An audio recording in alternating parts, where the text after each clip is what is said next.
अरिहन्तो भगवन्त इन्द्रमयिता सीदाश्च सीदि स्थिता आचार्यजिनशासनोन्नतिकरा पूजा उपाध्यायका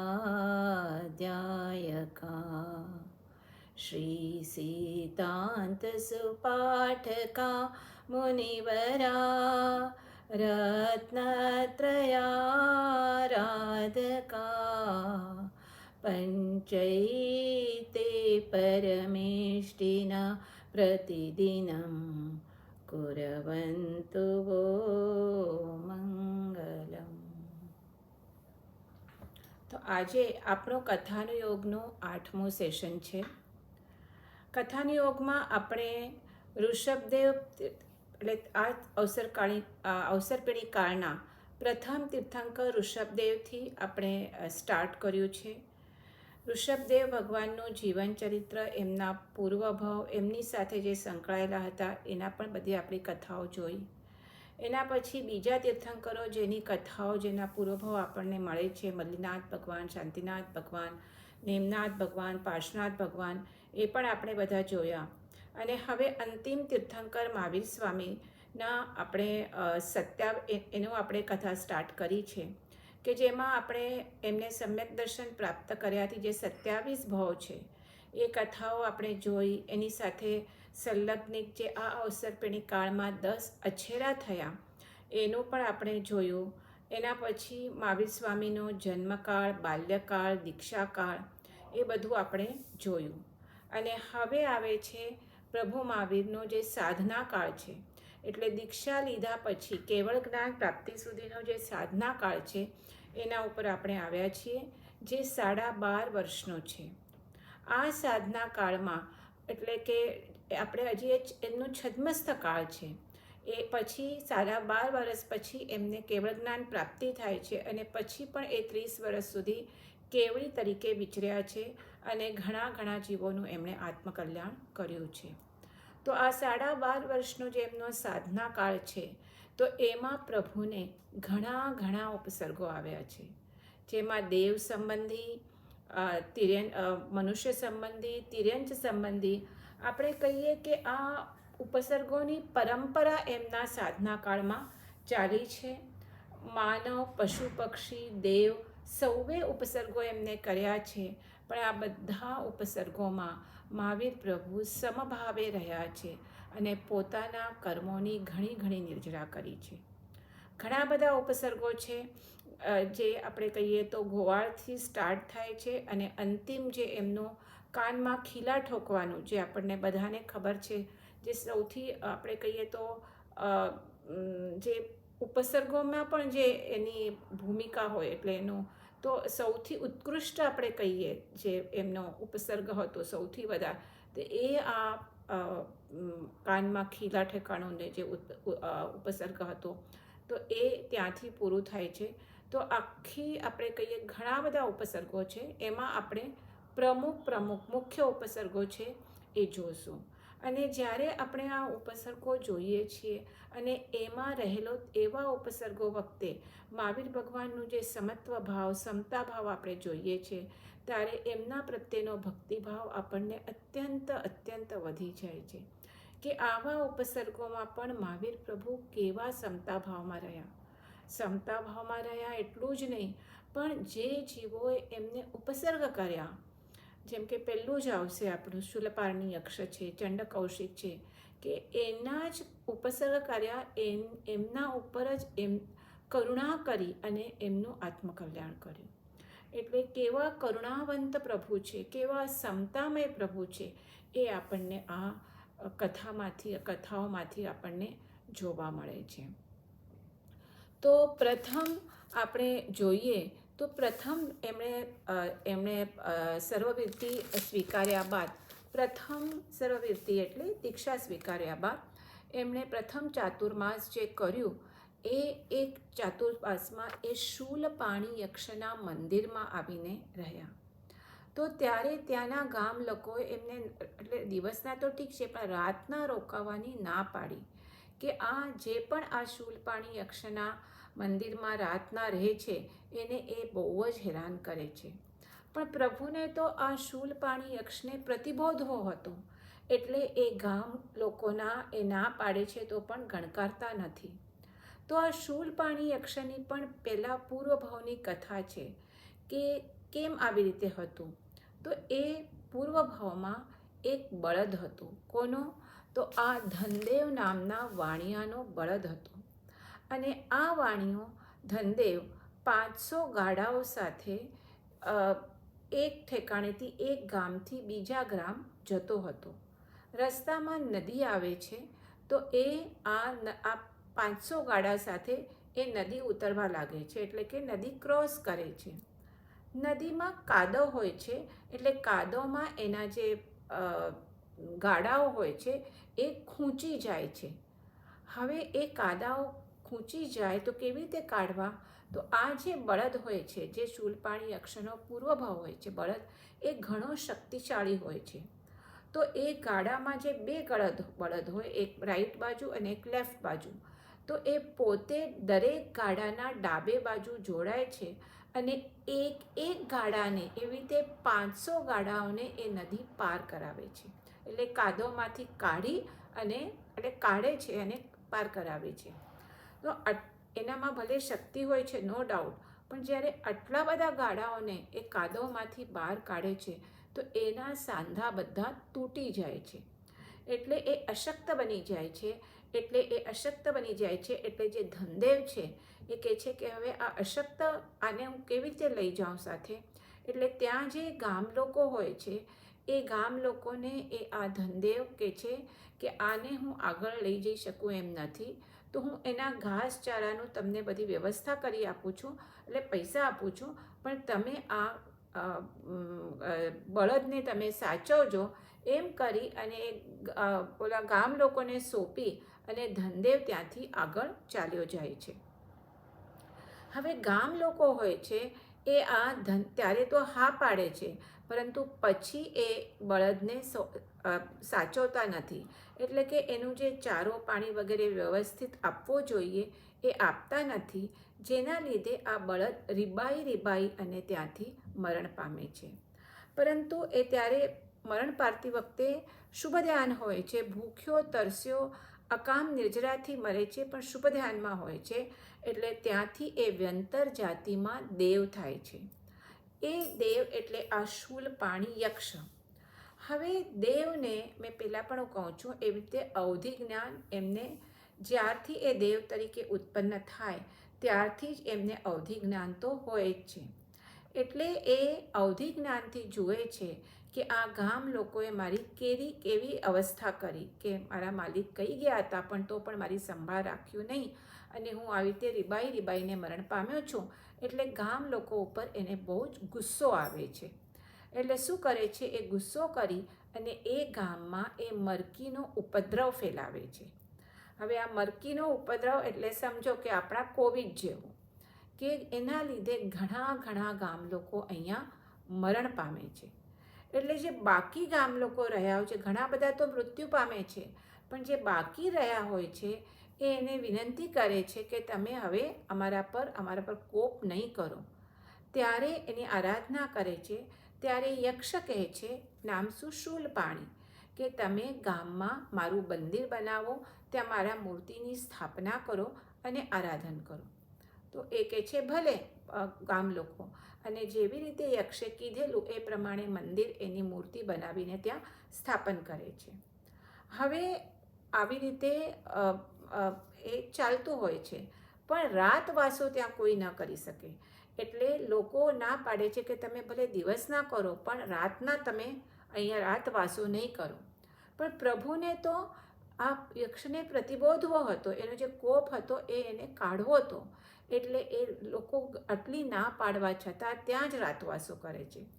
આપણે જોઈએ છીએ તો આવી રીતે ઘણા બધા ઉપસર્ગો પણ પ્રભુને રાતના ઘણા બધા થયા છે. પછી આપણે સંગમદેવનું જોશું તો સંગમદેવે પણ એક રાતમાં 20 ઉપસર્ગો પ્રભુને કર્યા છે. તો હવે એ એના પછી આવશે. પહેલાં આપણે શૂલપાણીનો જોઈએ. તો હવે રાતના ખ્યાલ આવે છે શૂલપાણીને કે મારી ના છતાં અહીંયા કોઈ મનુષ્ય રાતના ઊભો છે. એટલે એ પ્રભુને હવે બીવરાવવા માટે હવે પહેલાં તો પૃથ્વી પણ ફાટી જાય એવું જોરથી અટ્ટહાસ્ય કરે છે. પછી હાથી અને સર્પોના રૂપ કરે છે. આ દેવ છે એટલે દેવને તો જે પણ વિકરવું કહેવાય એને, એવા રૂપ બનાવી શકે, એવું બધું કરી શકે. તો હાથી અને સર્પના રૂપ કરી અને એને અસહ્ય એવા ઉપસર્ગો કરે છે.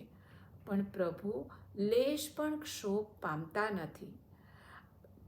પછી એટલે હજી પણ એ કંઈ ચલાયમાન થતા નથી પ્રભુ. તો યક્ષ શું કરે? પ્રભુના મસ્તકમાં, કાનમાં, નાકમાં, આંખમાં, દાંતમાં, પીઠમાં, બધા ઠેકાણે ખૂબ વેદના ઉપજાવે છે એમના કુસ્થાનોમાં. પણ છતાં પણ પ્રભુ જુએ છે કે આ તો નિષ્કંપ રહ્યા છે. આટલા હું ઉપસર્ગ કરું છું તો પણ આ એકદમ સમત્વ ભાવથી, સમતા ભાવથી રહે છે. એટલે એ યક્ષ પ્રતિબોધ પામે છે અને પ્રભુની પ્રકટ થાય છે અને પ્રભુની ક્ષમા માંગે છે. હવે આ આખી રાત લગભગ 4 પ્રહોર સુધી આ પ્રભુને ઉપસર્ગ કરે છે. એટલે આ ભયંકર ઉપસર્ગથી પાછલી રાતના છેલ્લા પ્રહોરમાં પ્રભુને થોડીક નિદ્રા આવી છે. જે આપણે જોયું ને તો આ 12.5 વર્ષમાં પ્રભુને બહુ અત્યંત અલ્પ સમય નિદ્રા એમણે કરી છે. બાકી આખો વખત એ ધ્યાનસ્થ જ રહેતા હોય છે. આપણે એમ કે આખો દિવસ ધ્યાન કરે અને રાતના નિદ્રાધીન થઈ જાય તો એવું પ્રભુનો નથી. પ્રભુ તો દિવસ રાત ધ્યાન કરી અને એમના કર્મો એમણે ખપાવ્યા છે. એવું કહે છે ને એમ કે એક બાજુ 23 તીર્થંકર પ્રભુના કર્મ અને એક બાજુ મહાવીર સ્વામીના કર્મ. તો એટલી એમણે ઉગ્ર સાધના કરી છે અને એમના કર્મો ખપાવ્યા છે. તો આ જ્યારે આખી રાત ઉપસર્ગ કરે છે તો રાતના ચોથા પ્રહરમાં એટલે અંતમાં એમને થોડોક શું કહે છે નિદ્રા આવે છે અને એ નિદ્રામાં એમને 10 સ્વપ્ન આવે છે. તો હવે બીજા દિવસે સવારના લોકો આવે છે ને જુએ છે તો પ્રભુ તો અડીખમ ઊભા છે અને એની સાથે એ બધા લોકો આવે છે એમાં અષ્ટાંગ નિમિત્તના જાણકાર એવા ઉત્પલ અને ઇન્દ્ર શર્મા નામના 2 નિમિત્તિઓ પણ હતા. આ નિમિત્તિઓ એટલે લાઈક જ જ્યોતિષશાસ્ત્ર, એટલે એ તમારા જે સ્વપ્નનું ફળ વગેરે કહી શકે. તો એ જે 10 સ્વપ્ન પ્રભુને આવ્યા હોય છે તો એ નિમિત્તિઓ કહે છે કે આપણે જે રાતના અંતિમ સમયમાં 10 સ્વપ્ન જોયા એ 10 સ્વપ્નના ફળ આપને તો ખબર છે પણ હું પણ કહું છું કરીને એ જે નિમિત્તિઓ હોય છે ઇન્દ્ર શર્મા એ આ 10 સ્વપ્નના ફળ કહે છે. આપણે શોર્ટમાં એક સ્વપ્નના ખાલી જોશું. તો પ્રથમ સ્વપ્નમાં એ કહે છે કે આપે એટલે પ્રભુને ઉદ્દેશીને આ કહે છે ઇન્દ્ર શર્મા નિમિત્ત કે આપે રાત્રિના અંતે પ્રથમ સ્વપ્નમાં આપે તાડ જેવા ઊંચા પિશાચને માર્યો. એટલે કે તેથી એનો અર્થ શું થાય છે? દરેક સ્વપ્નનો અર્થ હોય. સ્વપ્ન પણ એક સ્વપ્ન શાસ્ત્ર છે. જેમ કે આપણે દરેક તીર્થંકરને માતાને 14 સ્વપ્નો આવે છે જે ઉત્તમ સ્વપ્ન મહાસ્વપ્ન છે કે જેનો એના ઉપરથી જે બીજા દિવસે સ્વપ્ન પાઠક એ છે ને કે તમને ત્રિભુવનના નાથ ત્રિભુવન થશે એવા પુત્રને તમે જન્મ આપશો. તો આ જે સ્વપ્ન પાઠક હોય એનો એક પણ એક શાસ્ત્ર છે, એના અર્થ કહી શકે. તો આ જે નિમિત્તિઓ એ કહે છે કે પ્રભુ આપે જે તાડ જેવા ઊંચા પિશાચને માર્યો એનો અર્થ એમ કે આપ મોહનીય કર્મને શું કરશો? હણી નાખશો. કારણ મોહનીય કર્મ પણ કેવું છે? 8 કર્મમાં સૌથી મુખ્ય આપણે કહીએ તો એ કયો છે? મોહનીય કર્મ છે. તો એને તમે થોડો ટાઈમમાં જ હણી નાખશો.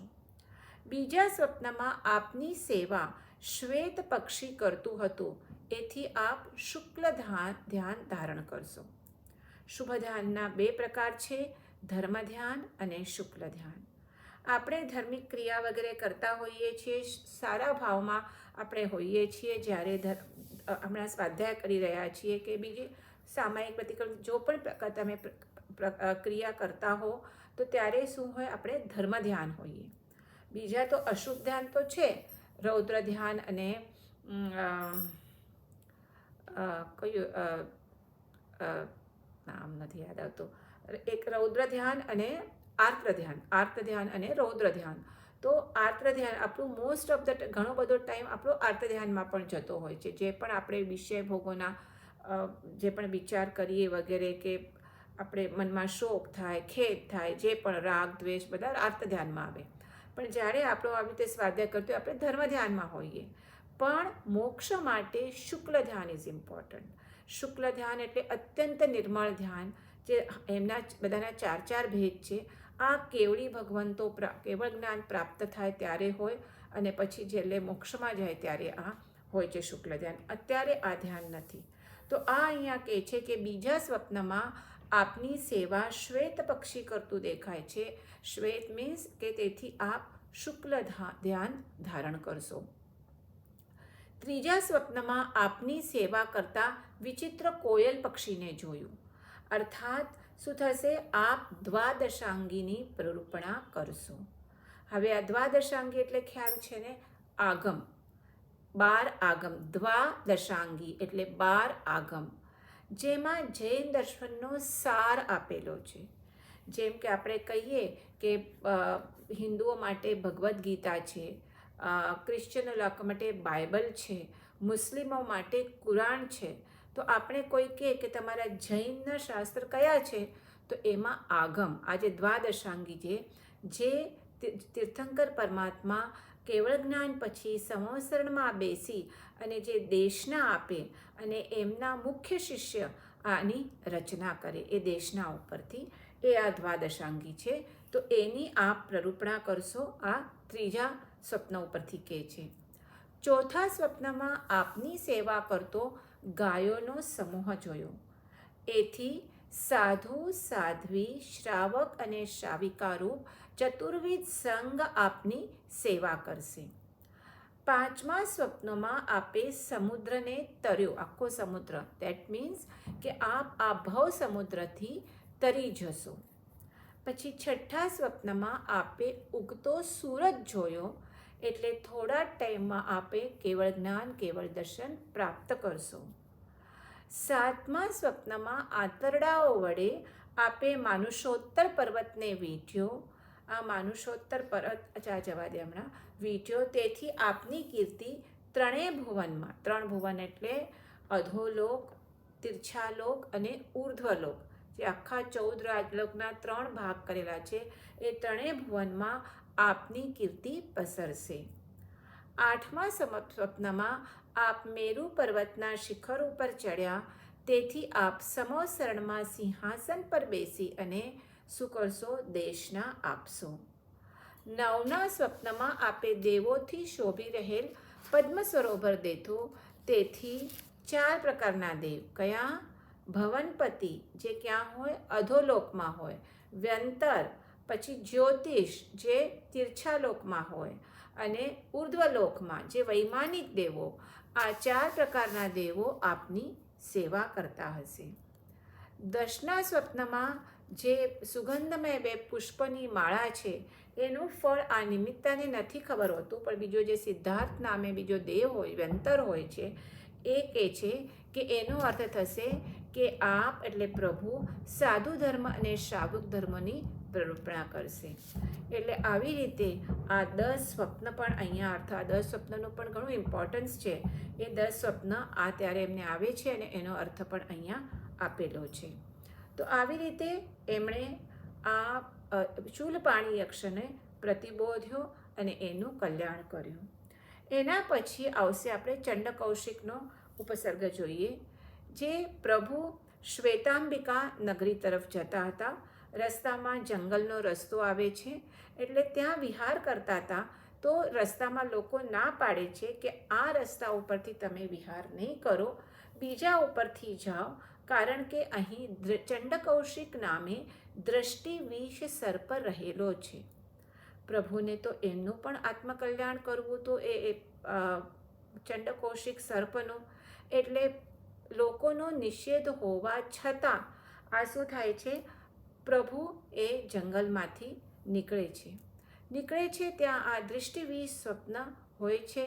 કોઈ મનુષ્ય એના ડરથી આવતો ન હતો અને આ જુએ છે કે આ મનુષ્ય અહીંયા નિર્ભયથી આગળ વધી રહ્યો છે. એટલે પહેલાં તો એને ખૂબ ગુસ્સો આવે છે અને પોતાની જ્વાલા ફેંકે છે, પણ પ્રભુ ઉપર એની કાંઈ અસર થતી નથી. એટલે પ્રભુને ડંખ મારે છે.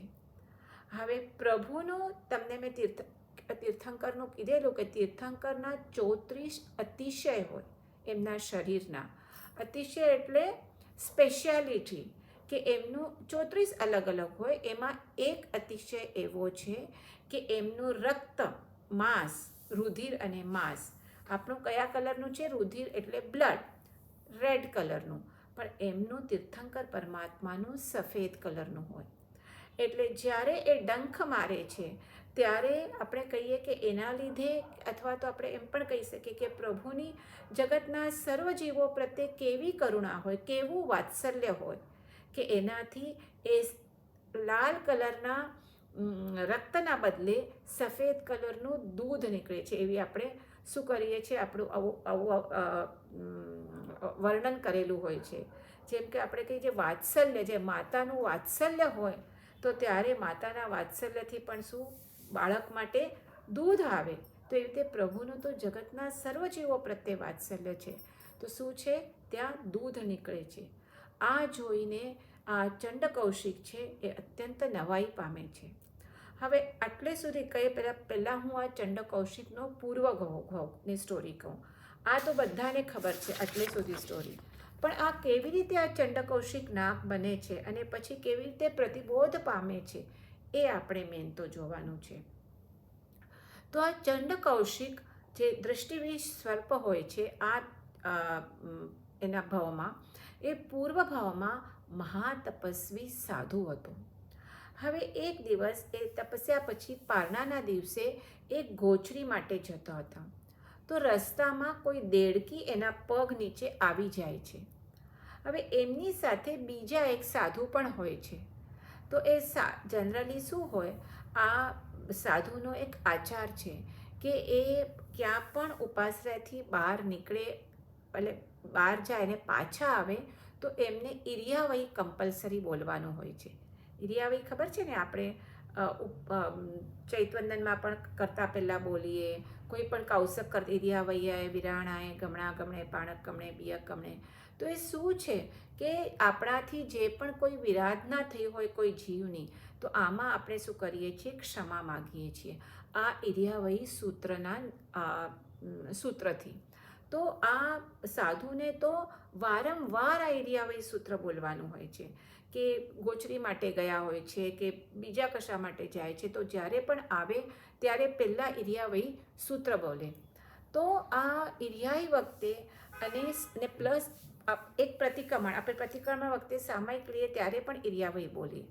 કારણ આ પ્રતિક્રમણને આ શું છે, આ પ્રભુએ સાધુ અને શ્રાવક શ્રાવિકા બધા માટે આ પ્રતિક્રમણ એક બહુ જ સુંદર અનુષ્ઠાન આપેલું છે કે જેનાથી આપણા જે પાપ થયા હોય દિવસ દરમિયાન કે રાત દરમિયાન, એ પ્રમાણે આપણે પ્રતિક્રમણ સાંજના કે સવારના કરતા હોઈએ છીએ કે આપણા જે પણ પાપ થયા હોય એની આપણે ક્ષમા માગીએ છીએ.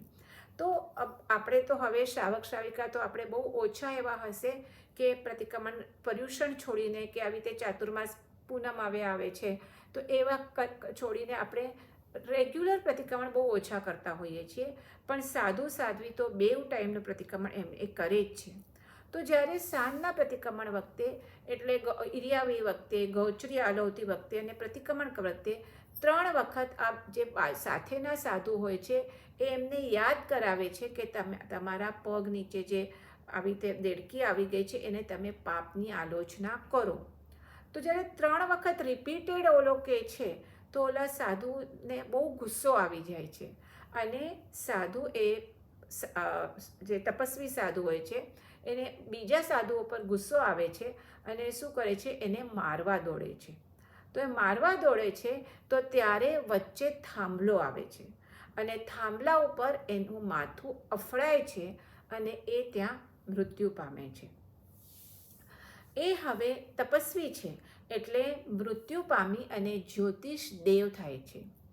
ત્યાંથી એ દેવ આયુષ્ય પૂર્ણ કરી અને પછી એક તાપસનો આશ્રમ હોય છે, ઘણા તાપસો રહેતા હોય છે, એ તાપસનો એ અધિપતિ થાય છે. એ તાપસ તરીકે જન્મે છે અને એ તાપસોનો એ અધિપતિ થાય છે. પણ પૂર્વજન્મમાં એ જે ગુસ્સો હોય છે એ ગુસ્સો અહીંયા આ જન્મમાં પણ કન્ટિન્યુ થાય છે.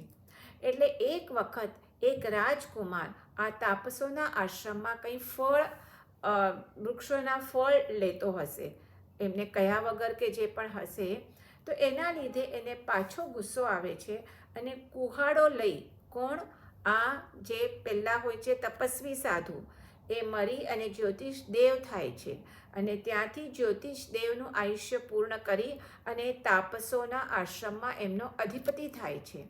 એ હવે આ રાજકુમારને કુહાડો લઈને મારવા દોડે છે, કારણ હવે ગુસ્સાવાળો છે. તો એ ખબર નહીં એને તો મારી શકે છે કે નહીં, પણ એ જતાં જતાં રસ્તામાં કૂવો આવે છે અને એ કૂવોમાં પડે છે અને મરી જાય છે. અને હવે એ જે ગુસ્સામાં એ જે મરે છે એટલે એ અહીંયા ચંડકૌશિક આ દૃષ્ટિબીજ સર્પ બને છે. એટલે જુઓ ક્રોધ કેટલો ખરાબ છે.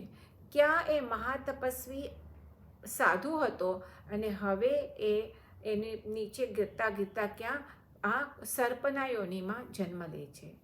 તો પ્રભુને આનું તો કલ્યાણ કરવું હોય છે. એટલે પ્રભુ જ્યારે આ ચંડકૌશિક, હવે હું પાછી આપણા ઓરિજિનલ સ્ટોરી પર આવું છું, એ પ્રભુને જ્યારે ડંખ મારે છે અને જ્યારે ત્યાં દૂધ નીકળે છે એમના અંગૂઠામાંથી, ત્યારે ઓલો ચંડકૌશિક સર્પ જોઈ રહે છે કે આ શું, દર વખતે હું ડંખ એટલે કોઈને કહું તો લોહીની, એના બદલે દૂધની ધારા. અને ત્યારે પ્રભુ એને કહે છે, બુજ્જ ચંડકૌશિક, એટલે હે ચંડકૌશિક તું બોધ પામ. અને ત્યારે ચંડકૌશિક વિચારમાં ચડી જાય છે અને એને જાતિ સ્મરણ જ્ઞાન થાય છે અને ખ્યાલ આવે છે કે હું ક્યાં આવો તપસ્વી સાધુ હતો ને આ ગુસ્સાના લીધે મારું શું મારી ગતિ થઈ છે. અને ત્યાંથી પ્રભુને એ કહે છે કે પ્રભુને ચંડકૌશિક 3 પ્રદક્ષિણા આપે છે અને વિચાર્યું કે કેવા કરુણા સમુદ્ર પ્રભુ છે કે એમણે મને દુર્ગતિમાં પડતો બચાવી લીધો. નહીં તો આજે આ સર્પના જ ગતિમાંથી જો હું આવી જ રીતે મૃત્યુ પામું તો ક્યાં જાય. હમણાં તિર્યંચમાં આવ્યો છું ને હવે તિર્યંચથી આગળ નરકમાં પણ જઈ શકું. પણ પ્રભુએ એને બચાવ્યું એટલે ત્યાં જ એ અનશન લે છે અને ત્યાં જ એ પોતાના મુખ એના બિલમાં રાખી અને ત્યાં રહે છે. હવે લોકો આ પ્રભુ તો સહી સલામત આમાંથી બહાર નીકળે છે જંગલમાંથી. એટલે લોકોને નવાઈ લાગે છે, લોકોને ખબર પડે છે કે જે આ ચંડકૌશિક નાગની અમને બીક હતી, દ્રષ્ટિબીજ સર્પ હતો, એ તો શાંત થઈ ગયો છે. એટલે હવે લોકોને તો આપણે ખ્યાલ હોય તમને નાગ પાંચમ કે નાગની સર્પની પણ પૂજા કરે છે. તો કે હવે આ આટલો ગુસ્સાવાળો સર્પ શાંત થઈ ગયો છે તો આપણે એને પૂજા કરીએ. એટલે ત્યાં લોકો એ નાગની ઘી દૂધથી પૂજા કરવા લાગે છે. હવે આ ઘી અને દૂધની શું થાય છે, સુગંધ આવે એટલે એના ઉપર શું આવે, કીડીઓ આવે. તો બધી કીડીઓ આજુબાજુ એના શરીર ઉપર ફેલાઈ જાય છે. એને ચટકા ભરવા લાગે છે. એટલા બધા ચટકા ભરે છે, એનું આખું શરીર આખું ચાળણીની જેમ થઈ જાય છે. અને એનાથી જરા પણ હલનચલન કરે તો શું થાય, એ કીડીઓ આખી શું થાય, મરી જાય. એટલે સમભાવે ત્યારે આટલા કીડીઓનો દંશ એ ચંડકૌશિક સહન કરે છે ક્રોધ કર્યા વિના. અને સમાધિપૂર્વક એ ત્યાંથી કાળ કરી એટલે મૃત્યુ પામી અને 8મા દેવલોકમાં દેવ થાય છે.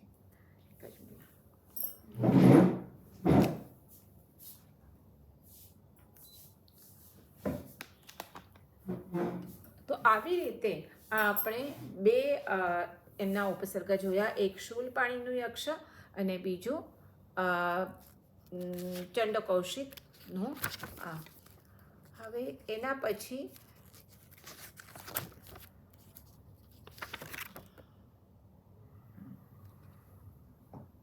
એમનું પ્રભુનું 10મું ચાતુર્માસ પ્રભુએ વચ્ચે વચ્ચે અનાર્ય ભૂમિમાં પણ ઘણા વિહાર અને ત્યાં કર્યા છે. અનાર્ય ભૂમિ એટલે લોકો કેવા હોય, આપણે કહીએ જંગલી કેવા કહીએ ને એવા ટાઈપના. એટલે ત્યાં લોકો એમને, એટલે પ્રભુને તો એટલા માટે ખાસ કે એમના કર્મની એમને જલ્દી નિર્જરા કરવી હતી. એટલે એ લોકો તરફથી એમને ઘણો સંતાપ મળે છે. એમને મારે છે, કૂતરા છોડે એમના પાછળ, એમની ભિક્ષા હોય એ આખી ઓલી કરી નાખે, એટલે એમને ભિક્ષા પણ સરખી રીતે ન મળે. એટલે ઘણા એમના ઉપસર્ગ ત્યાં થાય છે, પણ ત્યાં એ સમભાવે એ રહે છે. હવે આવી રીતે પ્રભુ જે આ સમતાથી આ બધા ઉપસર્ગો વગેરે સહન કરતા હોય છે, અને આની પ્રશંસા ઇન્દ્ર પોતાના દેવ શબ્દ, જેમ આપણે અહીંયા રાજા હોય, રાજસભા હોય, ત્યાં પણ આવી રીતે દેવસભા ભરાય. તો ત્યાં ઇન્દ્ર સૌધમેન્દ્ર હોય છે, એ શું કરે છે, એ પોતાના સભામાં પ્રભુની પ્રશંસા કરે છે કે વીર પ્રભુ જે હમણાં ભરત ક્ષેત્રમાં અહીંયા વિચરી રહ્યા છે, એમની જે ક્ષમતા છે એ ક્ષમતાને ચલાયમાન કરવાને કોઈ પોસિબલ નથી. એમને ધ્યાનથી ચલિત કરવા ઇઝ નોટ પોસિબલ, કે એટલું એમની ધ્યાનમાં એ મગ્ન હોય છે કે કોઈ ત્રણેય જગતમાં કોઈ સમર્થ નથી એમને ચલાયમાન કરવાનું. તો હવે ઇન્દ્રના સભામાં તો ઘણા બધા દેવો હોય, કોઈ આ પણ હોય, મિથ્યાદૃષ્ટિ દેવ પણ હોય. તો એ એક સંગમ કરીને દેવ હોય છે, એ આ એમની પ્રશંસા સહન નથી કરી શકતો. કારણ ક્યારે પણ આપણે આમ જોવા જઈએ તો બધી રીતે દેવો, ભલે આપણે વ્રત ધારણમાં આપણે કહીએ કે મનુષ્ય ચડે, પણ હમણાં દેવોની રિદ્ધિ સિદ્ધિ આયુષ્ય વગેરે એમની લક્ઝરી તો મનુષ્ય કરતાં ઘણી ઉત્તમ, બરાબર છે. એમ જોવા જઈએ તો આપણે મોક્ષ માર્ગની આરાધના કરવી હોય તો એ મનુષ્ય લોકથી જ થાય. એક 24 કે 89 જેટલું વ્રત પણ દેવ ગ્રહણ ન કરી શકે, પણ રિદ્ધિ વાઇઝ ભૌતિક સુખો જે જોઈએ તો એ તો નો ડાઉટ દેવોની ઘણી વધારે હોય. એટલે એ કહે છે કે એમના માટે તો મનુષ્ય તુચ્છ લાગે. તો એ કહે છે કે આપણે દેવો થઈને તમે કેવી રીતે એક મનુષ્યની આટલી બધી પ્રશંસા કરો છો કે હું હમણાં જઈ અને એમને ચલાયમાન કરું. એમ કરી અને ઓલો સંગમ નામે દેવ પ્રભુ જ્યાં ધ્યાનસ્થ હોય છે ત્યાં આવે છે અને એણે પ્રથમ તો એણે એક રાતમાં પ્રભુને 20 અત્યંત ઘોર ઉપસર્ગ કર્યા છે. તેમાંથી થોડા ઉપસર્ગ આપણે જોઈએ તો સૌથી પ્રથમ તો ધૂળની એવી વૃષ્ટિ કરે કે પ્રભુના જે આપણા બધા ઓપનિંગ્સ છે ને, કાન, નાક, મોઢું, બધું એ આખું ધૂળથી ભરાઈ જાય છે કે જેથી એ શ્વાસ પણ લઈ ન શકે. એના પછી એ એવી કીડીઓ વિકુરવે છે. વિકુરવે એટલે મેં કીધું એ દેવ એટલે આવી રીતે શું કરે, એને બનાવે કહીએ કે ઉત્પન્ન કરે, એનું નામ વિકુરવે. પોતાના શક્તિથી થોડા ટાઈમ માટે, પાછી ન જોઈએ ત્યારે પાછી એ બધું ચાલ્યું જાય, એને વિકુરવો કહીએ, વિકુરવું એવું કહેવાય છે. તો એ એટલી બધી કીડીઓ એ વિકુરવે છે કે એ પ્રભુના બધા શરીરમાં એક જાણે કાનમાંથી જઈને અહીંયાથી નીકળે, નાકમાંથી, મોઢામાંથી, આખા શરીરમાં, એ પણ કેવી વજ્રમુખવાળી. એટલે અત્યંત એમને ડંખ આપીને આખું પ્રભુનું શરીર ચાળણી જેવું કરી રહે છે. પણ પ્રભુ તો ધ્યાનસ્થ જ રહે છે, કારણ એમના માટે તો દેહ ભાવથી પર થઈ ગયા છે પ્રભુ. આ દેહ એમના માટે છે જ નહીં, ટોટલ પોતે આત્મભાવમાં રમતા હોય છે. એટલે એ ચલિત નથી થતા. એટલે હવે વજ્ર સમાન ડંખ દેનારા ડાંસ અને મચ્છરો ઉત્પન્ન કરે છે. અને એવા ડંસ દેવરાયા કે પ્રભુના શરીરમાંથી આખું ગાયના દૂધ સમાન લોહી નીકળવા લાગ્યું. ગાયના દૂધ સમાન એટલા માટે કીધું કે આપણે ચંડ કૌશિક વખતે જોયું કે એમના લોહીનું કલર જ સફેદ હોય. એનાથી એ પ્રભુ ન ડગ્યા. તો હવે શું કર્યું, વીંછીઓ વિકરવું, પહેલાં કીડીઓ, પછી ડાંસ, એ પણ બધા સાદા નહીં, ડાંસ મચ્છર, અને હવે વીંછીઓ. અને વીંછીઓનો તો એક ડંસ કેવો હોય, આપણે કોઈ વીંછી દંત કાટે તો એ તો કન્ટિન્યુઅસ આખા શરીરમાં કઠોર દંડ મારીને આખું શરીરને ભેદી નાખે છે. પછી નોળિયા વિકુરવે છે કે આખા પ્રભુનો માંસ, આખું એના શરીરનું માંસ લોચા ખાય છે, તોડી નાખે છે. પછી સર્પ વિકુરવે છે, કારણ પ્રભુ તો એ આટલું તકલીફ આપ્યા પછી પણ પ્રભુ તો એમ જ ધ્યાનસ્થ ઊભા હોય છે, એટલે સર્પો એટલા એને ડંખ મારે છે. ઉંદરો એટલે હાથી, એટલે હાથી તો પોતાના સૂંઢથી પ્રભુને ઉચકી અને જોરથી પટકે છે, દંતશુલ્કીથી જીતે, પોતાના પગથી પ્રહાર કરે છે. તો પછી આ બધાથી પ્રભુ નથી ડરતા, ત્યારે હવે પિશાચોને વિકુરવે છે.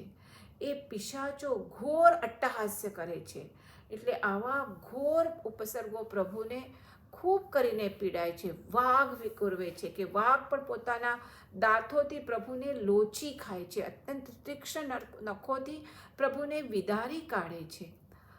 એટલે આવી રીતે ઘણા બધા એ આખી રાત કરે છે. છેલ્લે પ્રભુના પગને ચૂરો બનાવે છે, વચ્ચે અગ્નિ સળગાવે છે અને એના ઉપર તપેલા વગેરે રાખી, વાસણ રાખી અને ભાત રાંગે છે, એના પગ ઉપર અગ્નિ કરીને.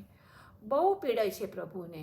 પછી તીક્ષ્ણ ચાંચવાળા પક્ષીઓ બનાવે છે, એના પાંજરા કરી અને પ્રભુના હાથ, એના થાઈઝ, એના પગ એ બધા ઉપર લટકાવે છે અને એમાંથી એ પક્ષીઓ તીક્ષ્ણ ચાંચવાળા પ્રભુને ચોંચથી મારી, એટલે જસ્ટ ખૂબ એમને કરે છે. એટલે કન્ટિન્યુઅસ નોન સ્ટોપ આખી રાત આ સંગમ દેવ અલગ પ્રકારથી પ્રભુને ઘોર ઉપસર્ગ કરે છે, પણ પ્રભુ ડગતા નથી.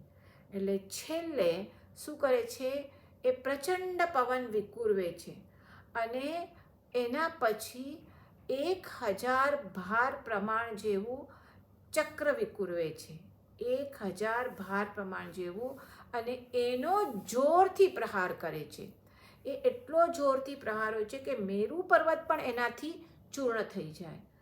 એના પ્રહારથી પ્રભુ ઢીંચણ જેટલા આમાં પૃથ્વીમાં અંદર જમીનમાં જાય છે.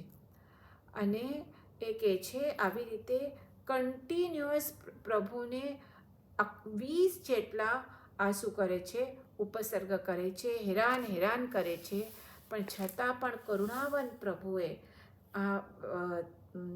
સંગમ દેવ ઉપર કરુણા જ વર્છાવે છે, લેશ માત્ર જેટલો પણ એના ઉપર દ્વેષભાવ કરતો નથી. એટલે છેલ્લે સવાર જ્યારે પડે છે ત્યારે એ એટલે સવાર પડે છે, સવારના તો 20 જેટલા ઉપસર્ગ કરે છે. એટલે સવાર પડે છે ત્યારે પ્રભુ એ જગ્યાથી વિહાર કરીને બીજા જગ્યાએ થાય. રાતના તો ક્યાં વિહાર થાય નહીં, એટલે રાતના એ એક જગ્યાએ ધ્યાનસ્થ ઊભા રહે. હવે ત્યાંથી બીજા ઠેકાણે જાય છે, પણ આ સંગમદેવ હજી થાક્યો નથી, હજી એની દુષ્ટતા ગઈ નથી. એટલી 6 મહિના સુધી પ્રભુ જ્યાં જાય ત્યાં એમની સાથે જાય, એમને ઉપસર્ગ આપ્યા જ કરે. એ આહાર લઈ આવે તો એને અનેશનીય બનાવે, અનેશનીય એટલે એ ગ્રહણ ન કરી શકે એવો બનાવે. અને બીજા પણ ઘણા જાતના ઉપસર્ગ, એટલે 6 મહિના સુધી પ્રભુ આહાર પણ નથી કરી શકતા, એમને ઉપવાસ થાય છે. પણ પ્રભુ એવો જે અનેશનીય આહાર હોય છે એ પ્રભુ બોરે નહીં. અનેશનીય એટલે વોરાવી શકે. અને કારણ એમની પણ સાધુની અલગ અમુક હોય કે આવા પ્રકારનો આહાર હોય તો જ એ વોરાવી શકે. તો પ્રભુ એ અનેશનીય આહાર હોય છે એટલે વોરાવતા નથી. એટલે આવી રીતે 6 માસ સુધી એને આવી રીતે ઉપસર્ગ કર્યા પછી છેલ્લે આ સંગમદેવ થાકી જાય છે કે એને એ કહે છે કે આટલા મેં ઉગ્ર કષ્ટો આપ્યા છતાં પ્રભુ અસ્ખલિત વિશુદ્ધ પરિણામવાળા જ રહ્યા. એ જાણીને એ પ્રભુને વંદન કરે છે, પોતાનું ઓરિજિનલ રૂપમાં આવે છે, પ્રભુની ક્ષમા માંગે છે અને કહે છે કે સૌધમેન્દ્રે જેવો આપના પ્રશંસા કરી હતી, આપના સત્વની દેવસભામાં જે પ્રશંસા કરી હતી તે બરાબર જ છે. મેં આપણા ઘણા અપરાધ કર્યા છે, તો શું કર્યો છે, એની મને ક્ષમા આપો, એમ કરી અને એમની ક્ષમા માગી અને ત્યાંથી એ જાય છે. તો આવી રીતે આ સંગમદેવનો ઉપસર્ગ પણ એક ઘણો આપણે એની કથા શાસ્ત્રમાં વગેરે આપણે વાંચીએ છીએ. ત્યાંથી પછી આ જ્યારે પ્રભુ અહીંયાથી વિહાર કરતાં કરતાં કૌશાંબીમાં આવે છે. હવે અહીંયા કૌશાંબી નગરી એટલે શતાનિક રાજા, મૃગાવતી રાણી અને એમની પુત્રી, જ્યાં જે એકચ્યુઅલી આપણે કહીએ વસુમતી પુત્રી, જે ચંદનબાળા, એની આખી સ્ટોરી અહીંયા આવશે. પણ એ એમના માટે આપણે ઉપસર્ગ તો ન કહી શકાય, પણ જોઈએ તો આપણે સાથે સાથે લઈ લઈએ, કારણ ત્યારે પ્રભુએ આ અભિગ્રહ ધરેલો. પોતે એમને ઉપસર્ગ નહોતો આવ્યો, પણ આ અભિગ્રહ ધરેલો. તો એની સ્ટોરી એમ તો બધાને ખબર છે ચંદનબાળાની, પણ આપણે તે છતાં આની સાથે જે આપણું ફ્લો છે એની સાથે લઈ લઈએ. તો શતાનિક રાજા હતા, એની રાણી હતી મૃગાવતી રાણી. અને ત્યારે એના રાજા ઉપર શતાનિક રાજા એ રાણી હતી, અને બાજુમાં એક બીજો રાજ્ય હતો ચંપાનગરી. તો આ ચંપાનગરીનો રાજા દધિવાહન, એની રાણી ધારિણી અને એની કુમારી વસુમતી. મિચ્છામી દુક્કડમાં પહેલાં મેં રોંગ બોલી. શતાનિક રાજા અને મૃગાવતી રાણી એની પુત્રી વસુમતી નહીં, પણ દધિવાહન રાજા ચંપાનગરીનો અને ધારિણી રાણી. તો એના ઉપર આ શતાનિક રાજા ચડાઈ કરીને આવે છે, યુદ્ધ થાય છે. એમાં આ દધિવાહન રાજા મારાઈ જાય છે. એટલે જેનો સૈનિક હોય છે એ સૈનિક એની રાણી ધારિણી અને એની પુત્રી વસુમતીને પકડીને જાય છે, અને બહાર આવીને ગામથી ત્યાં કહે છે આ ધારિણીને કે પત્ની બનવાનું, એને કહે છે પોતાની તું પત્ની બન મારી. એટલે ઓબ્વિયસલી ધારિણી રાણી તો ન કળે શીલવાન હોય છે, સતી હોય છે. એટલે એ આ સૈનિકથી પોતાના શીલનું રક્ષણ કરવા માટે પોતાની જીભ કચડીને એ ત્યાં મૃત્યુ પામે છે. હવે આ સૈનિક જુએ છે, એટલે આવી રીતે આ ધારિણી મૃત્યુ પામે છે, એટલે એને પણ પોતાને ખેદ થાય છે પોતે જે કાર્ય કર્યું એ. અને એટલે હવે એ વસુમતીને કહે છે કે પોતાની પુત્રી તરીકે એને કહી અને કહે છે હું તને કંઈ હેરાન નહીં કરું, મારા તરફથી તું ગભરાતી નહીં. અને એને કૌશાંબી નગરીમાં લઈ જાય છે, જ્યાં આ શતાનિક રાજા અને મૃગાવતી રાણી હોય છે, જે શતાનિક રાજાએ આના ચંપાનગરી ઉપર ચડાઈ કરે હોય છે. તો કારણ એ નગરનો જ હોય છે, આ કૌશાંબી નગરીનો એનો જ સૈનિક હોય છે. ત્યાં જઈ અને બજારમાં એને વેચવા માટે રાખે છે. પહેલાંના જમાનામાં બધી દાસીઓને બધું આવી રીતે વેચાતું હશે, તો ત્યાં એ કહે છે કે આનાથી મને રૂપવાન હોય છે, રાજકુમારી છે, તો મને સારા પૈસા મળશે, એટલે વેચવા માટે એને બજારમાં લઈ જાય છે. હવે ત્યાં આ વસુમતી ઉપર ત્યાંથી ત્યાં કૌશાંબી નગરીના એક ધનાવાહ શેઠ કરીને પાસ થતા હોય છે. એ શેઠની નજર આના ઉપર પડે છે અને જુએ છે કે આ જે છોકરી છે એ કોઈ સારા ઘરની લાગે છે, કે જે આને વેચી રહ્યો છે, પણ આ સારા ઘરની છોકરી છે, તો એને વેચાવવી જોઈએ એ યોગ્ય થતું નથી. એટલે એ ત્યાં એને ખરીદી લે છે અને પોતાના ઘરે લઈ આવે છે આ ધનાવસે. હવે વસુમતી તો અત્યંત રૂપવાન હોય છે, રાજકુમારી હોય છે. તો એના પત્નીને આવી રીતે શેઠ કોઈ છોકરીને લઈ આવે તો એમને ગમતું નથી, પણ ત્યારે કંઈ બોલતા નથી. હવે એને એ પોતાના ઘરે રાખે છે, અને આ વસુમતી અત્યંત સોફ્ટ સ્પોકન હોય છે, એટલે એની વાણી અત્યંત શીતલ હોય છે. એટલે શેઠ કહે છે કે તારી વાણી ચંદન જેવી શીતળ છે, એટલે આજથી હું તને ચંદનબાળા તરીકે બોલાવીશ. એટલે એનું નામ એ ચંદનબાળા રાખે છે.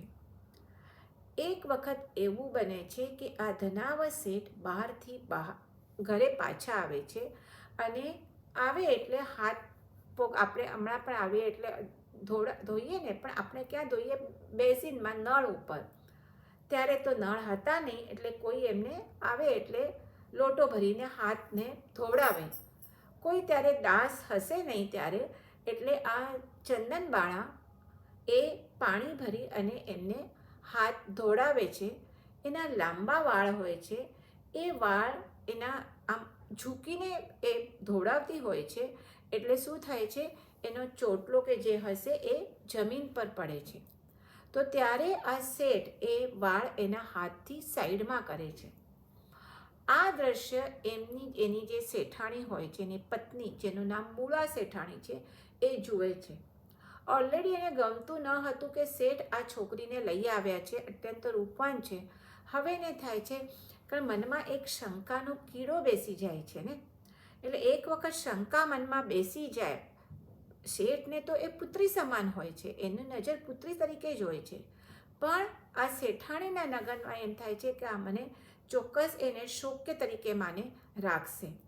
એટલે શું કરે છે, એ ત્યારે તો કંઈ બોલતા નથી, પણ 2-4 દિવસે શેઠ કોઈ કામ માટે બહાર ગામ જાય છે. ત્યારે આ શેઠાણીના મનમાં તો હવે તો આ ચંદનબાળા ઉપર બહુ રોષ છે, એટલે એને કોઈ હજામને લાવે, એના આખા બધા પહેલાં તો વાળ મુંડન કરાવી નાખે છે. પછી એને મારે છે, એના હાથ પગમાં બેડીઓ નાખે છે, અને એક અંધારા રૂમમાં એ શું કરે છે, એને પૂરી નાખી અને પોતે તાળો મારી પોતે બહાર બંધ કરી અને પોતાના પિયરે જતી રહે છે. હવે આ બાજુ શું થાય છે, મહાવીર સ્વામી વિહાર કરતાં કરતાં કૌશાંબી નગરીમાં આવે છે. હવે એ જ્યારે કૌશાંબી નગરીમાં આવે છે ત્યારે એક અભિગ્રહ એમણે કર્યો હોય છે. અભિગ્રહ તમે સમજો ને, એક સંકલ્પ કરે છે. કેવો સંકલ્પ કરે છે કે એ જ્યારે ગોચરીએ નીકળે ત્યારે હમણાં પણ ઘણા કરતા હોય છે, પણ એકાદો એવો, અને એ અભિગ્રહ હોય તમે બીજાને જણાવો નહીં, એને જ અભિગ્રહ કહેવાય. નહીં તો તમને બીજાને જણાવો, સંકલ્પ તો આપણે કહીએ, પણ અભિગ્રહ બીજાને જણાવો નહીં. તો એવો એક અભિગ્રહ કરે છે કે હું ત્યારે જ ગોચરી વાપરીશ જ્યારે મારી આ બધી કન્ડિશન્સ એ મનમાં રાખે છે, આ બધી પૂરી થશે. તો એ શું હોય છે અભિગ્રહની કન્ડિશન્સ? તો કે પહેલાં તો એટલે દ્રવ્ય, ક્ષેત્ર, કાલ અને ભાવ, આ 4થી અભિગ્રહ કરે છે. તો દ્રવ્યથી કોઈ સુપડામાં બાકુળા, અડદના બાકુળા હોય એ વોરાવે. ક્ષેત્રથી એ જે વોરાવા માટે આવે એનો ઉંબરો હોય ઘરનો, તો એનો એક પગ અંદર અને એક પગ બહાર હોય.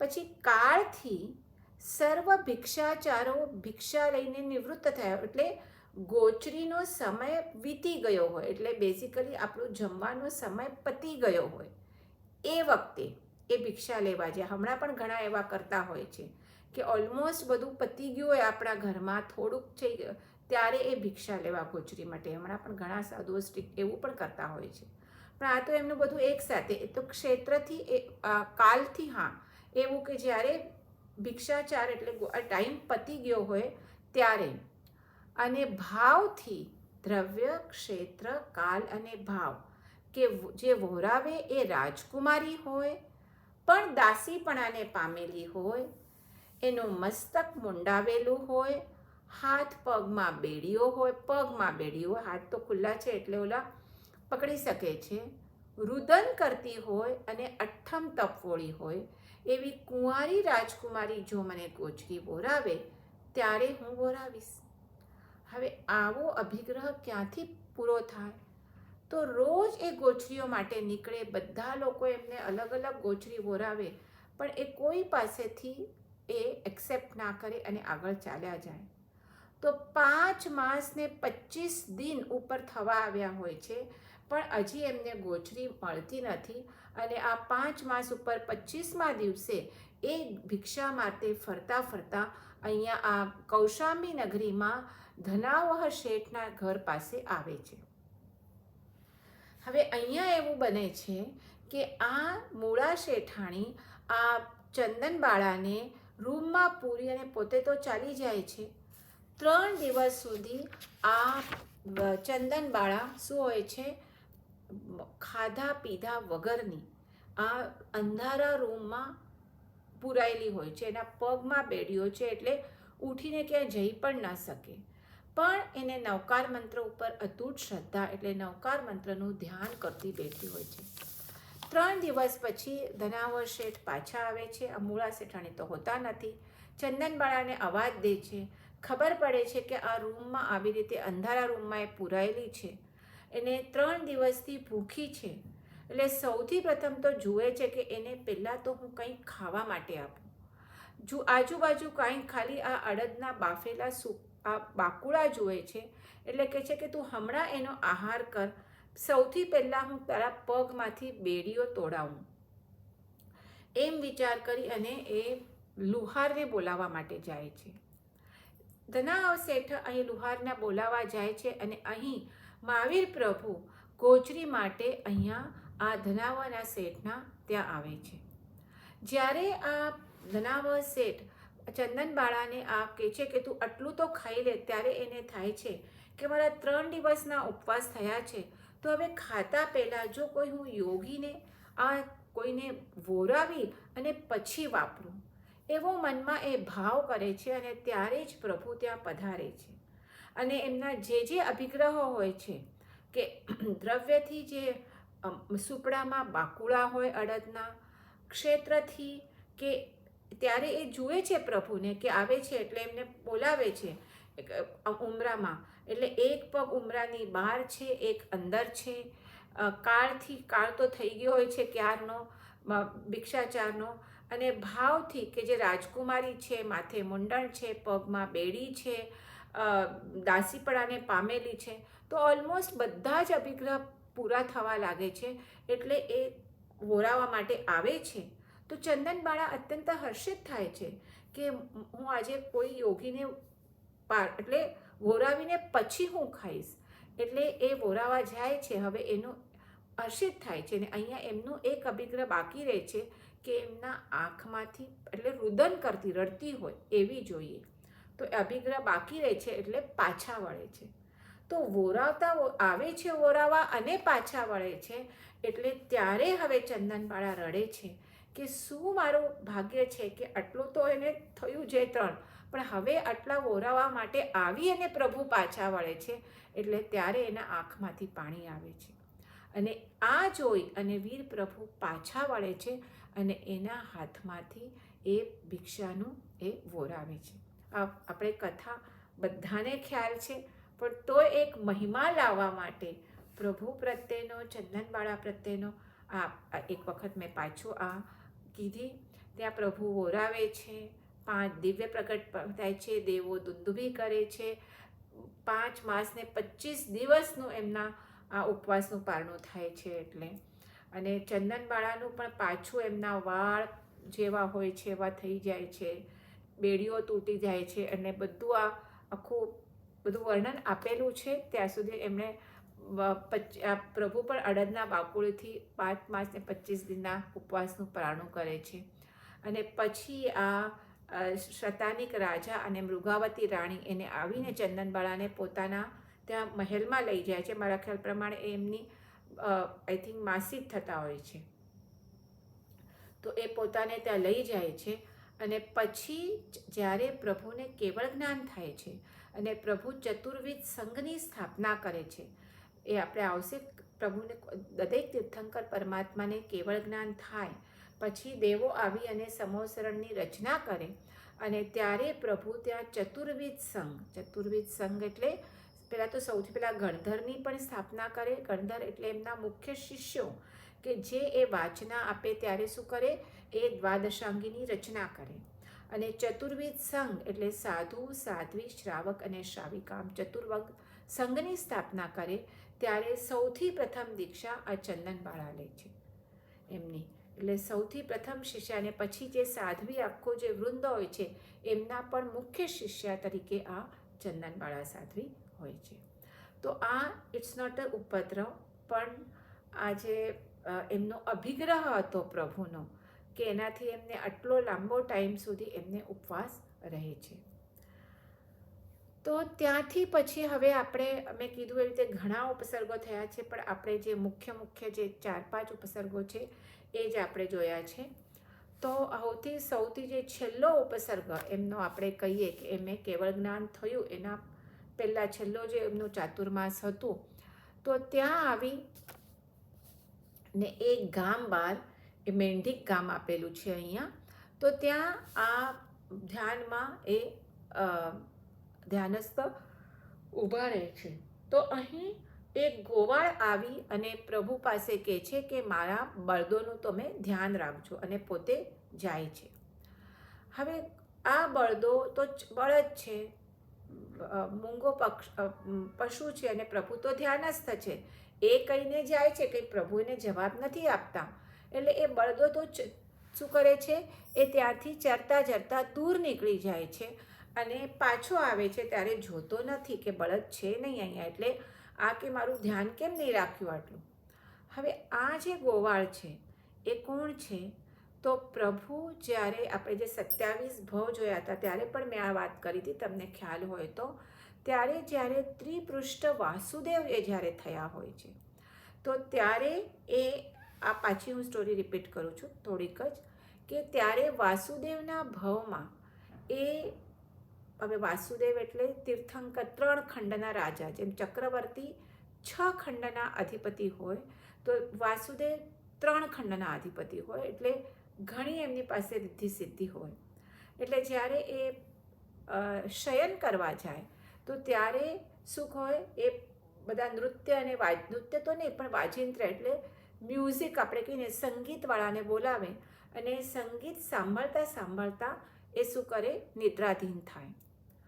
તો ત્યારે એમનો સેવક જે શૈયાપાલક કહેવાય, એને એ કહે છે કે આ જે સંગીતવાળા આવ્યા છે એ જ્યારે મને નિદ્રા આવી જાય તો એમનું સંગીત બંધ કરાવજો, એટલે મારી પછી નિદ્રામાં ખલેલ ના પહોંચે.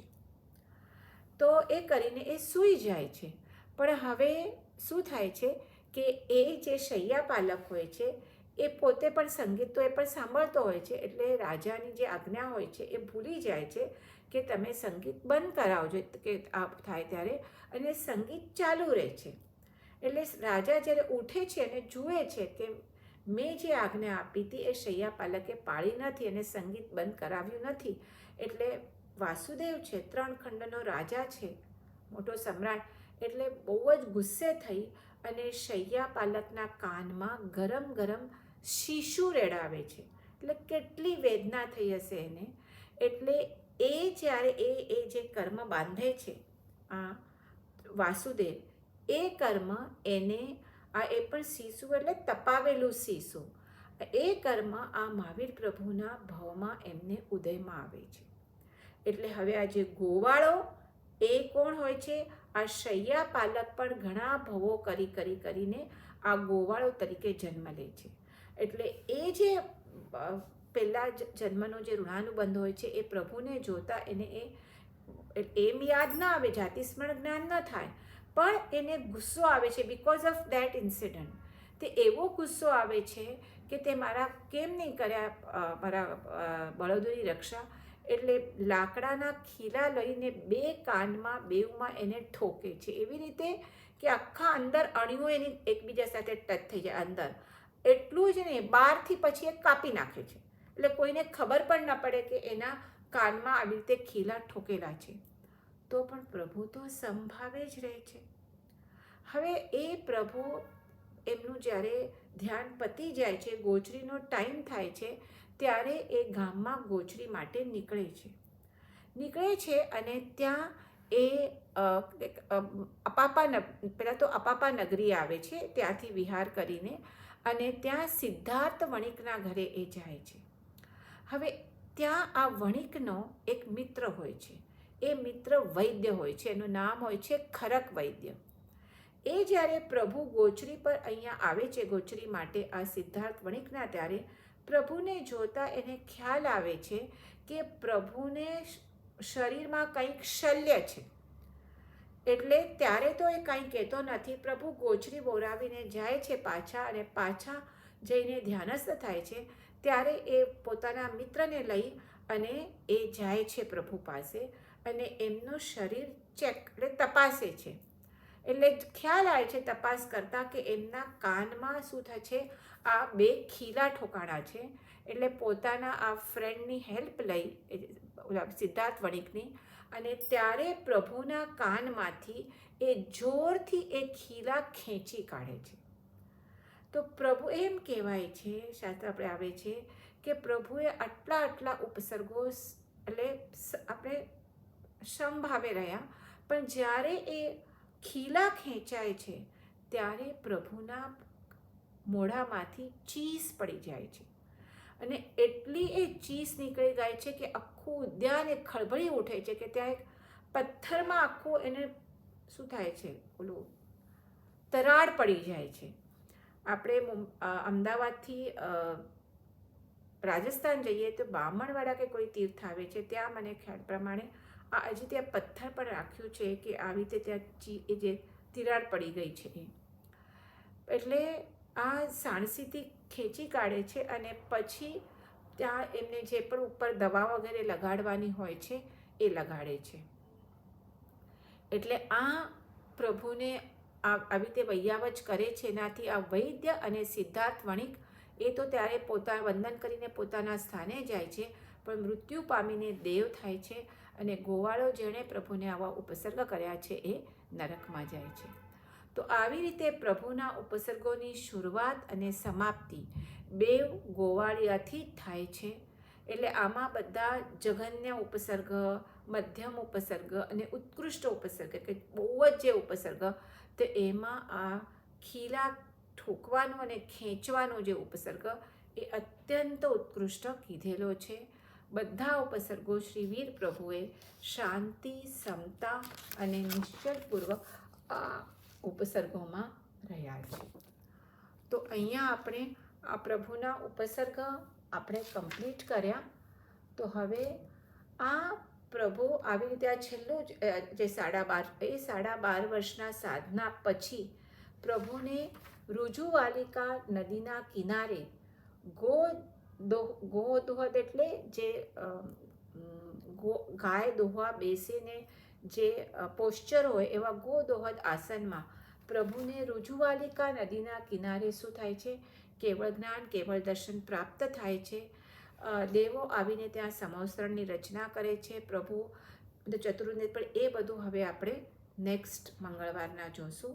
આજે આપણે આ પ્રભુના કંઠ તો પ્રોપર આપણું રહેશે, પણ હવે આમ તો બહુ છે નહીં, પણ જે આ ગણધરોની રચના કરે છે, પછી પ્રભુ નિર્વાણ પામે છે, ગૌતમ સ્વામીને જે કેવળ જ્ઞાન નથી થતું, એ બધો પાઠ છે એ આપણે નેક્સ્ટ ટાઈમ જોશું. જીનાજ્ઞા વિરુદ્ધ કંઈ બોલાયું હોય તો મિચ્છામી દુક્કડમ અને મહાવીર પ્રભુને અનંત વંદના.